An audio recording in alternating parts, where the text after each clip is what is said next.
ইরানের সঙ্গে সরাসরি আলোচনার ঘোষণা ট্রাম্পের, ব্যর্থ হলে মহাবিপদ। ইরানের পারমাণবিক কর্মসূচির বিষয়ে আগামী শনিবার দেশটির সঙ্গে যুক্তরাষ্ট্রের সরাসরি উচ্চ পর্যায়ের আলোচনা শুরু হচ্ছে বলে ঘোষণা দিয়েছেন মার্কিন প্রেসিডেন্ট ডোনাল্ড ট্রাম্প। হোয়াইট হাউসে ইসরায়েলি প্রধানমন্ত্রী বেনিয়ামিন নেতানিয়াহুর সঙ্গে বৈঠক শেষে এই ঘোষণা দেন তিনি। গতকাল সোমবার হোয়াইট হাউসের ওভাল অফিসে ট্রাম্প বলেন, তেহরানের সঙ্গে একটি চুক্তিতে পৌঁছানোর ব্যাপারে তিনি আশাবাদী, তবে আলোচনার ব্যর্থ হলে ইরান মহাবিপদে পড়বে বলে হুঁশিয়ারি করেছেন তিনি।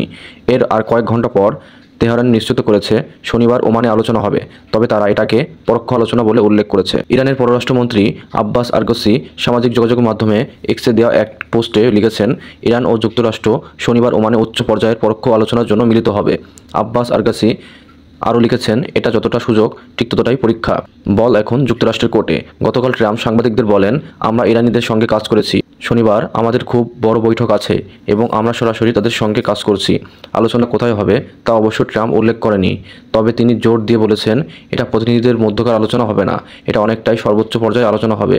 ইরানের পারমাণবিক কর্মসূচি নিয়ন্ত্রণে নতুন চুক্তিতে পৌঁছানোর জন্য যুক্তরাষ্ট্রের সঙ্গে সরাসরি আলোচনায় বসতে তেহরান অস্বীকৃতি জানানোর এক দিন পর ট্রাম্প এমন ঘোষণা দিলেন। এর আগে 2018 সালে মার্কিন প্রেসিডেন্ট হিসেবে প্রথম মেয়াদে দায়িত্ব পালনকালে ট্রাম্প ইরানের সঙ্গে 6 পরমাণু শক্তিধর দেশের হওয়া পারমাণবিক চুক্তি থেকে যুক্তরাষ্ট্রকে প্রত্যাহার করেছিলেন। গুঞ্জন আছে, নতুন চুক্তি না হলে যুক্তরাষ্ট্রের সহযোগিতায় ইরানের পরমাণু কেন্দ্রে হামলা চালাতে পারে ইসরায়েল। গতকাল হোয়াইট হাউসে নেতানিয়াহুর সঙ্গে বৈঠকের পর ট্রাম্প বলেন, আমি মনে করি ইরানের সঙ্গে আলোচনা সফল না হলে ইরান মহাবিপদে পড়বে। আমার বলতে খারাপ লাগছে যে মহাবিপদ হবে, কারণ তারা পারমাণবিক অস্ত্র পাবে না। ইতিমধ্যে সংশ্লিষ্ট কর্মকর্তারা বলেছেন, তেহরানের পারমাণবিক কর্মসূচির বিষয়ে আজ মঙ্গলবার মস্কোতে রাশিয়া, চীন ও ইরানের মধ্যে আলোচনা হবে।